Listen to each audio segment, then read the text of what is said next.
of belief. People don't need to believe. They just need to believe that we believe. Once they believe that we believe, now they're listening differently, and then they will take our belief and let us transfer it to them. And we, facts tell, stories sell. So if we're selling, we're telling stories. If you're taking notes, that's a good one, right? If we're selling, we're telling stories. So how do you get someone to want to be a part of a hard rock team and lean in and really commit to it and do the work? Tell stories of how amazing the PC trips have been over the years. Get them so absolutely die-hard committed that they have to be there at Riviera Maya next year, right?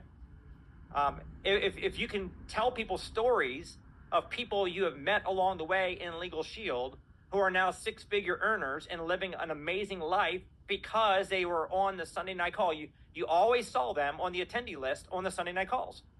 You want to sell people on attending the Sunday night call by sharing stories about people's lives that have changed because they spent 1 hour a week on the Sunday night call. So